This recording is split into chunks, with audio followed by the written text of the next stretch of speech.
Hi hello నమస్తే welcome to Adirindi media. నేను Maheshwari. Present జనరేషన్లో ప్రతి ఒక్కరికి ఏ ఒక్క పెయిన్స్ అనేవి ఉంటున్నాయి. ఇప్పుడున్న జనరేషన్లో మనకి బ్యాక్ పెయిన్ అనేది స్టార్ట్ అవుతుంది. అది చిన్నపిల్లలకైనా కావచ్చు, పెద్దవాళ్ళకైనా కావచ్చు. అసలు ఈ బ్యాక్ పెయిన్ ఎందుకు వస్తుంది, దీని ట్రీట్మెంట్ గురించి మనతో మాట్లాడడానికి హైదరాబాద్లోనే one of the best doctor అయినటువంటి డాక్టర్ నాగలక్ష్మి గారు మనతో ఉన్నారు.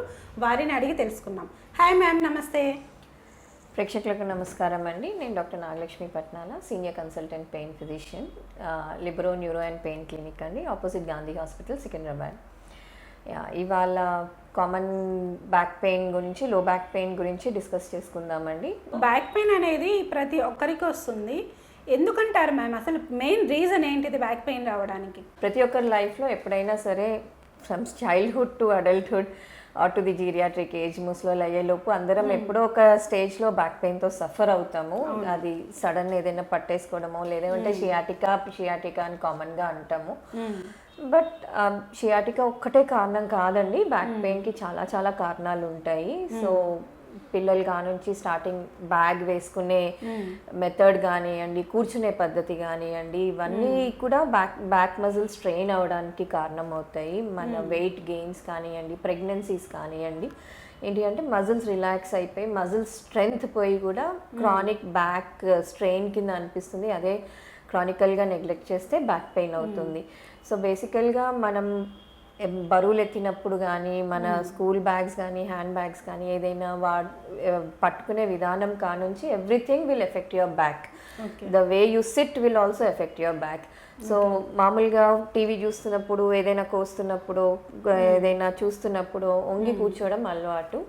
అలా కాకుండా కూడా బ్యాక్ ఎప్పుడు స్ట్రైట్ ఉండాలి. ఇప్పుడు you have so many chairs అండి, బ్యాక్ని స్ట్రైట్ పెట్టడానికి సపోర్ట్ సిస్టమ్స్ తోటి ఉన్నాయి. సో మనం బ్యాక్ స్ట్రైట్ అన్నప్పుడు ఏంటి అంటే మన చెవి, మన భుజాలు, మన హిప్స్ స్ట్రైట్ లైన్లో ఉండాలి.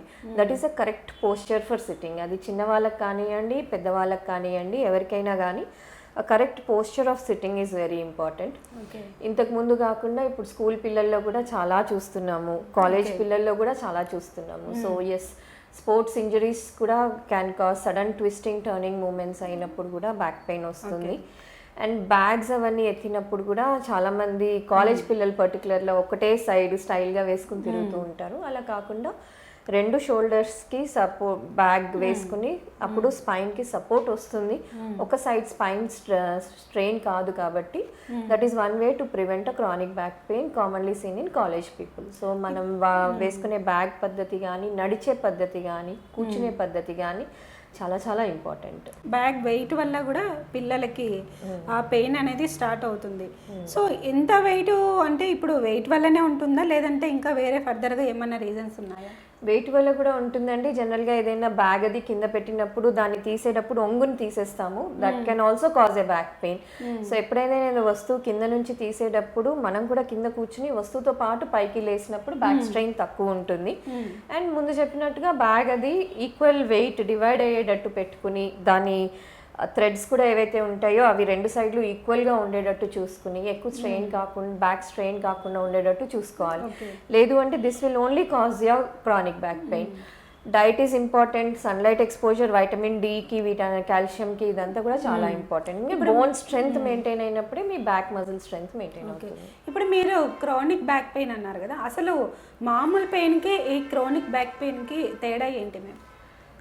క్రానిక్ బ్యాక్ పెయిన్ అన్నప్పుడు ఏదైనా duration more than 3 months back pain కానివ్వండి, ఏదైనా మోర్ దాన్ 3 months అయిపోతున్నప్పుడు దాన్ని క్రానిక్ బ్యాక్ పెయిన్ అంటాం.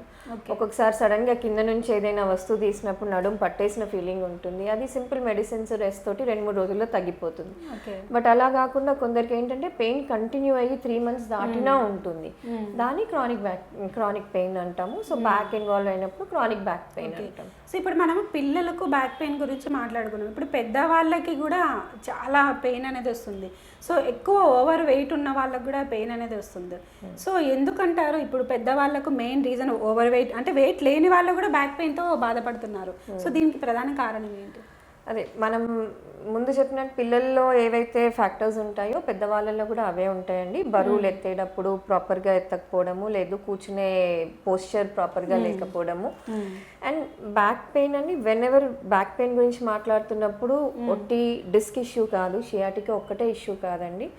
మీకు మీ రిబ్ కేజ్ నుంచి ఇక్కడ కింద వరకు ఏ స్ట్రక్చర్ ఇన్వాల్వ్ అయినా it can manifest as a back pain. ఒక్కొక్కసారి అబ్డామినల్ క్యాన్సర్ పెయిన్స్ కూడా బ్యాక్ పెయిన్ కింద మేనిఫెస్ట్ అవుతాయి. సింపుల్ గాల్ బ్లాడర్ స్టోన్స్ కూడా బ్యాక్ పెయిన్ కింద మేనిఫెస్ట్ అవ్వచ్చు. ఎనీ రీజన్ ఉండొచ్చు, వాటిని రేడియేటింగ్ పెయిన్స్ అంటారు. కిడ్నీ స్టోన్స్ కూడా బ్యాక్ పెయిన్ కింద రేడియేట్ అవ్వచ్చు. బట్ బేసికల్గా అవన్నీ రీజన్స్ ఎక్స్క్లూడ్ చేసుకుంటే బ్యాక్ పెయిన్ అన్నప్పుడు ఈ స్పైన్ స్ట్రక్చర్కి వచ్చే ముందు కూడా చాలా ఉంటాయండి. లిగమెంట్స్ ఉంటాయి, స్కిన్ ఉంటుంది, సబ్క్యూటేనియస్ టిష్యూ ఉంటుంది, మజిల్స్ ఉంటాయి. సో ఈ ఏ స్ట్రక్చర్ ఇన్వాల్వ్ అయినా మీకు బ్యాక్ పెయిన్ వస్తుంది. సో డిస్క్ ఈ స్పైన్ ఇలా ఉంటుందండి. మీకు చిన్న చిన్న బోన్స్ ఉంటాయి, వీటిని వర్టిబ్రల్ బాడీస్ అంటాము. వీటి మధ్యలో డిస్క్లు ఉంటాయండి. డిస్క్ బేసికల్గా కుషనింగ్ ఎఫెక్ట్ ఇవ్వడానికి. సో ఈ డిస్క్ బయటికి వచ్చినప్పుడు ఏంటంటే ఈ బాడీలో ఇంత చిన్న ప్లేస్ ఉంటుందండి వెన్నపూస నుంచి నరాలు బయటికి రావడానికి. డిస్క్ బయటికి వచ్చినప్పుడు నరం మీద ఒత్తిడి ఉంటుంది కాబట్టి మీకు ఈ నరాలు కాళ్ళకు కూడా సప్లై చేస్తాయి కాబట్టి మీకు నడుము నుంచి కాలు వరకు కాలు లాగినట్టు, తిమ్మిరి వచ్చినట్టు, నమ్నెస్ వచ్చినట్టు ఉంటుంది. సో ఈ డిస్క్ వల్ల ఇష్యూ వచ్చినప్పుడు that is a sciatic pain అండి. బట్ ఈ వెన్నపూసలో కూడా చాలా చాలా జాయింట్స్ ఉంటాయి. చిన్న చిన్న బోన్స్ని జాయిన్ చేస్తూ చిన్న జాయింట్స్ ఉంటాయి, వీటిని ఫేసెడ్ జాయింట్స్ అంటారు. మోకాలు అది ఎలా అరిగిపోతాయో క్రానిక్ వేర్ అండ్ టేర్ తోటి ఈ జాయింట్స్ కూడా అరిగిపోతాయి. సో ఇది ఉన్నప్పుడు కూడా మీకు బ్యాక్ పెయిన్ వస్తుంది. కీలవాతం నొప్పులు ఉన్న వాళ్ళకి ఇవి సేక్రోయిలియాక్ జాయింట్స్ అంటాం. ఈ జాయింట్స్ వాపు ఉంటుంది. ఈ సేక్రోయిలియాక్ జాయింట్స్ వాపు ఉన్నప్పుడు కూడా మీకు బ్యాక్ పెయిన్ వస్తుంది. ఇప్పుడు మీరు అరిగిపోతుందని చెప్పారు కదా, సో ఈ అరిగిపోకుండా ఎలాంటి జాగ్రత్తలు తీసుకోవాలి? ఒకవేళ ఇన్ కేస్ అరిగిపోయిన తర్వాత ఎలాంటి ట్రీట్మెంట్ ఉంటుంది? అరిగిపోకుండా ఉండాలంటే బేసికల్గా బోన్ స్ట్రెంత్ మెయింటైన్ చేసుకునేటట్టు ఉండాలండి. దానికి vitamin D, calcium, bone minerals చాలా ఇంపార్టెంట్. సో మనం బోన్ మినరల్ డెన్సిటీ ఏదైతే నార్మల్గా టెస్ట్ చేస్తూ ఉంటామో అది అడిక్వేట్ ఉండేటట్టు చూసుకోవాలి. అండ్ ఈ పెయిన్ కనుక మీకు స్టార్ట్ అవుతున్నప్పుడు, ఈ జాయింట్ రిలేటెడ్ పెయిన్ స్టార్ట్ అవుతున్నప్పుడు మీకు బేసికల్గా వంగి పని చేయడం ఇబ్బందిగా ఉంటుంది. అండ్ మీకు పెయిన్ నడుము నుంచి కాలు పాదాల వరకు రేడియేట్ అవ్వదండి, తిమ్మిర్లు అవన్నీ ఉండవు. సో బేసికల్గా ఈ ఫేసెడ్ జాయింట్ వల్ల ఉండే పెయిన్ మీకు back pain maximum thigh level వరకు రేడియేట్ అవుతుంది, దానికి మించి కిందికి పోదు. అండ్ మీరు వంగినప్పుడు పెయిన్ ఎగ్రవేట్ అయిపోతూ ఉంటుంది, స్పైన్ ఫ్లెక్స్ అయిపోతుంది కాబట్టి మీకు పెయిన్ ఎగ్రవేట్ అవుతుంది. ఫేసెడ్ జాయింట్ పెయిన్ అది ఏదైనా వచ్చినప్పుడు basic thing simple medications to decrease the pain. వేడి కానీ ఐస్ కానీ కాపడం పెట్టుకోవచ్చు. దాని తర్వాత బ్యాక్ మజిల్ స్ట్రెంథనింగ్ ఎక్సర్సైజెస్ నేర్పిస్తాము, అవి చాలా ఇంపార్టెంట్. వీటి అన్నాటితో కూడా తగ్గట్లేదు అంటే అప్పుడు ఫేసెడ్ జాయింట్ ఇంజెక్షన్స్, ఫేసెడ్ జాయింట్స్కి సప్లై చేసే నరాలకి రేడియో ఫ్రీక్వెన్సీ అబ్లేషన్ చేయడము, ఇవన్నీ long term treatments. Okay ma'am, ఇప్పుడు ఈ బ్యాక్ పెయిన్ వచ్చిన తర్వాత మీ దగ్గరికి ఒక పేషెంట్ వస్తే మీ దగ్గర ఎలాంటి ట్రీట్మెంట్ అనేది ఉంటుంది? నేను చెప్పినట్టు బ్యాక్ పెయిన్కి చాలా కారణాలు ఉంటాయి. మజిల్ స్ట్రెయిన్ కానుంచి జాయింట్ ఇష్యూ, డిస్క్ ఇష్యూస్ అలా చాలా ఉంటాయి. సో బేసికల్గా పేషెంట్ హిస్టరీ తీసుకుని క్లినికల్గా ఎవాల్యుయేట్ చేసినప్పుడే ఒక ఐడియా వస్తుంది, ఇది ఫేసెడ్ జాయింట్ వల్ల, డిస్క్ వల్ల, అలా ఐడియా వస్తుంది. ఇప్పుడు డిస్క్ రిలేటెడ్ పెయిన్కి వేరే మెడికేషన్స్ ఉంటాయి, ఫేసెడ్ జాయింట్ రిలేటెడ్ పెయిన్కి వేరే మెడికేషన్స్ ఉంటాయి. మజిల్స్లో కూడా కామన్ ఇక్కడ ఒక పైరిఫార్మిస్ మజిల్ అని ఉంటుందండి, అది స్పాజంలోకి వెళ్ళినప్పుడు కూడా మీకు చాలా సివియర్ బ్యాక్ పెయిన్ వస్తుంది. సో కాజ్ బట్టి ట్రీట్మెంట్ ఆప్షన్స్ ఉంటాయండి. పైరిఫార్మిస్ సిండ్రోమ్ వచ్చినప్పుడు పైరిఫార్మిస్ మజిల్ ఇంజెక్షన్స్ చేస్తాము. డిస్క్ ఇష్యూస్ వచ్చినప్పుడు ఎక్కడైతే డిస్క్ బయటకు వచ్చిందో అక్కడ ఆపరేషన్ థియేటర్లో ఎక్స్రే గైడెడ్ నీడిల్ డిస్క్ బయటకు వచ్చిన చోట ఇంజెక్షన్ ఇస్తాము. సో దాంతో కూడా పెయిన్ రిలీఫ్ వస్తుంది. జాయింట్ రిలేటెడ్ ఇష్యూ ఉన్నప్పుడు ఏంటంటే జాయింట్కి రేడియో ఫ్రీక్వెన్సీ అబ్లేషన్స్ చేస్తాము. వీటన్నిటితోటి మీకు క్రానిక్ పెయిన్ రిలీఫ్ వస్తుంది.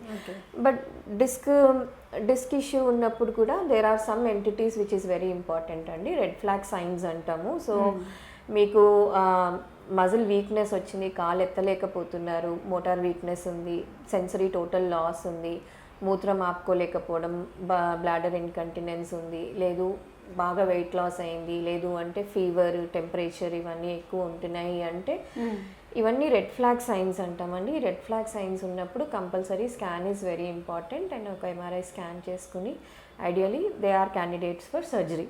ఓకే. అవేవి లేనప్పుడు if pain is the only cause అండి, you can still wait for surgery. They are many non surgical options అండి. డిస్క్లో పిఆర్పి ఇంజెక్షన్స్ కానుంచి ఎపిడ్యూరల్ ఇంజెక్షన్స్ కానుంచి డిస్క్ రిలేటెడ్ ఇష్యూస్కి they work wonders. Spine surgery అయిపోయిన తర్వాత కూడా ఒక్కొక్కసారి చాలామందికి స్పైన్ సర్జరీ అయిపోయిన పెయిన్ కన్సిస్టెంట్గా ఉంటుంది. అది ఎందుకంటే you have multiple levels in your spine. So ఒక లెవెల్ డిస్క్ తీసేసినా వేరే లెవెల్లో డిస్క్ అది వచ్చినప్పుడు ఆ పెయిన్ ఉంటుంది. లేదు మనం చేసుకున్నది డిస్క్ సర్జరీయే కానీ కొంచెం పెయిన్ జాయింట్ వల్ల కూడా ఉంది అన్నప్పుడు కూడా నొప్పి ఉంటుంది. సో అప్పుడు స్పైన్ సర్జరీ అయిపోయిన తర్వాత కూడా దేర్ ఆర్ క్లినికల్గా we can diagnose which is causing the pain. If required scan చేసుకుని దాన్ని కరెక్ట్గా డీల్ చేసుకోవచ్చు. ఓకే. డిస్క్ అంటే ఇప్పుడు మనం ఒక్కదానికి సర్జరీ చేసిన తర్వాత ఇంకొక డిస్క్ కూడా ప్రాబ్లం రావచ్చు అంటారు. రావచ్చు అండి. ఓకే. ఇప్పుడు పిఆర్పి ఇంజెక్షన్ అన్నారు కదా, ఈ పిఆర్పి ఇంజెక్షన్ అనేది ఒక డిస్క్కే ప్రాబ్లం వచ్చినప్పుడు వేస్తారా లేదంటే ఎనీ డిస్క్? బేసికల్గా స్కాన్ తీసినప్పుడు అండి మీకు కానీ నాకు కానీ మల్టిపుల్ అంటే you have 33 vertebrae in the body, ఎక్కడో చోట ఏదో ఒక డిస్క్ ఉంటుంది. But it is not that ఈ ఎంఆర్ఐ స్కాన్లో ఈ డిస్క్ బయటకు వచ్చింది కాబట్టి నాకు ఇది డిస్క్ పెయిన్ అని కాదండి. We have to clinically correlate ఏ లెవెల్లో డిస్క్ సిమ్టమ్స్ బట్టి అది ఏ లెవెల్లో కోరిలేట్ చేసుకుని ఆ లెవెల్లో we go for epidural injections అండి. ఆర్టికులర్ కార్టిలేజ్ అని ఉంటుంది ఈ జాయింట్లో. So articular cartilage issues, articular tears ఉన్నప్పుడు మాత్రం you can go for PRP. Okay. So ఈ లిబరో క్లినిక్ అనేది ఇప్పుడు గాంధీ హాస్పిటల్కి ఆపోజిట్లోనే ఉందా, ఇంకా వేరే బ్రాంచెస్ కూడా ఏమైనా ఉన్నాయా? కొంపల్లిలో స్టార్ట్ చేస్తున్నామండి. Maybe in a months time it will start. 1.5 months time it should start. Okay. Libero క్లినిక్లో మీకు ఏ పెయిన్ అయినా కావచ్చు, దానికి ట్రీట్మెంట్ అనేది మనకి ఇక్కడ లభిస్తుంది. ఇక్కడ సికింద్రాబాద్ సైడ్ అయితే కనుక లిబరో క్లినిక్ అనేది ఆఫ్టర్నూన్ 12 నుంచి ఈవినింగ్ 6 వరకు మేడం అయితే అవైలబుల్ ఉంటారు. మీకు ఏ పెయిన్ వచ్చినా కూడా మీరు ఒక్కసారి డాక్టర్ నాగలక్ష్మి మేడంని అయితే కన్సల్ట్ అయ్యి మీ పెయిన్స్ నుంచి విముక్తి చెందాలని నేనైతే భావిస్తున్నాను. Libero is a neuro and pain care centre అండి. We have a neurologist who visits in the evening అండి. I'm available from almost 12:30 to 6 o'clock వరకు అవైలబుల్ ఉంటాను. కేసెస్ బట్టి ఎక్స్టెండ్ కూడా అవుతాము. Yes, we have a consultant psychologist here. Psychologist ఏంటి అంటే chronic pains ఎప్పుడైనా ఉన్నప్పుడు పేషెంట్స్లో we see lot of psychological depression and mood swings ఇవన్నీ ఉంటాయి. So we have a clinical psychologist also who can tackle all that issues. We have visiting orthopaedicians also. ఎప్పుడైనా referrals ఉన్నప్పుడు డెఫినెట్గా చేస్తాము. సో బేసిక్ ఈస్ దట్ ఏంటి అంటే ఈ pain క్లినిక్లో ఓవరాల్గా we treat the patient as a whole అండి. Pain ఎప్పుడైనా మల్టీఫ్యాక్టోరియల్, సో ట్రీట్మెంట్ కూడా మల్టీ మోడలే. సో దీనికి ఇది ట్రీట్మెంట్, దీనికి ఇది ఇంజెక్షన్ అని కాకుండా preventive measures, life style modifications ఏవేవి చెయ్యాలి చెయ్యకూడదు, దాని తర్వాత ట్రీట్మెంట్ ఆప్షన్స్ అన్నీ ఎక్స్ప్లెయిన్ చేసి చేస్తాము. Okay. Okay ma'am, thank you very much. Thank you అండి.